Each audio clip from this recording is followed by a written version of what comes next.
बागलाण तालुक्यातील शेतकरी कमी पाण्यातही नवनवीन प्रयोग करून शेती करत असून आता तरुण शेतकऱ्यांनी पुढे येत पारंपरिक पद्धतीऐवजी तंत्रज्ञानाच्या आधारे शेती करावी, त्यातून अधिक उत्पन्न मिळू शकते असे आवाहन आमदार दिलीप बोरसे यांनी केले। ते सटाणा येथे नर्मदा एंटरप्राइजेस अँड श्रीराम अर्थ मूव्हर्स या दालनाच्या उद्घाटनाप्रसंगी बोलत होते। कार्यक्रमाच्या अध्यक्षस्थानी नगराध्यक्ष हर्षदा पाटील होत्या। मान्यवरांच्या हस्ते शेततळे तयार करण्यासाठी लागणारे साहित्य, सर्व साईजच्या ताडपत्र्या, शेततळे कापड, मुरघास बॅग, जीवामृत स्लरी बॅग, डाळिंब क्रॉप कव्हर, पाण्यासाठी लांगी, वीड मॅट, वर्मी बेड, ट्रॅक्टर, ट्रक, पिकअप तसेच सर्व वाहनांसाठी कव्हर, पोल्ट्री पडदे असे सर्व एकाच ठिकाणी मिळणाऱ्या नर्मदा एंटरप्राइजेस अँड श्रीराम अर्थ मूव्हर्स या दालनाचे उद्घाटन करण्यात आले।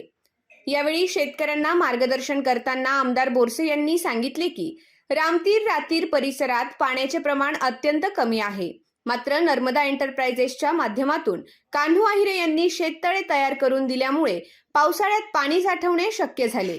या साठवलेल्या पाण्याचा उपयोग उन्हाळ्यात करून शेतकऱ्यांनी आपली शेती समृद्ध केली। पुढेही शेतकऱ्यांच्या मुलांनी आधुनिक तंत्रज्ञान स्वीकारून शेतीला बळ द्यावे असे त्यांनी नमूद केले।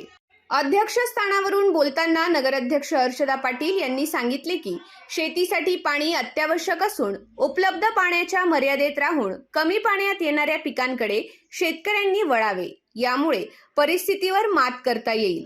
यावेळी कृष्णा भामरे, शंकर मांडवडे, प्रज्ञा बोरसे यांची भाषणे झाली।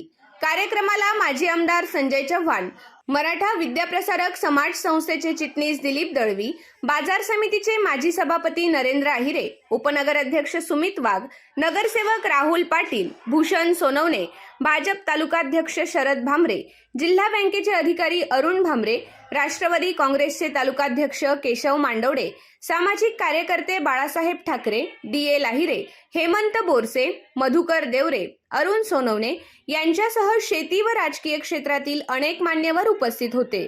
कार्यक्रमाचे प्रास्ताविक रमेश याळीज यांनी केले। उपस्थितांचे स्वागत व आभार नर्मदा एंटरप्राइजेस अँड श्रीराम अर्थ मूव्हरचे संचालक कान्हू आहिरे व कुशाण आहिरे यांनी मानले।